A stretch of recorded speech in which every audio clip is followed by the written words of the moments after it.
સમાચારો ગીર સોમનાથથી, જ્યાં રાવલ ડેમમાં પાણીની આવક વધી છે। ગીર જંગલના ઉપરવાસમાં વરસાદથી રાવલ ડેમમાં પાણીની આવક થઈ રહી છે।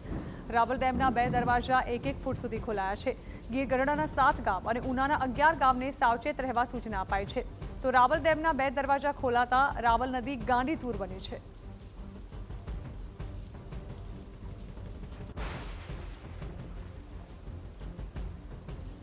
તો રાવલ ડેમના 2 દરવાજા 1-1 ફૂટ સુધી ખોલી લેવામાં આવ્યા છે। ગીર ગઢડાના 7 ગામોને તેના પગલે એલર્ટ કરવામાં આવ્યા છે।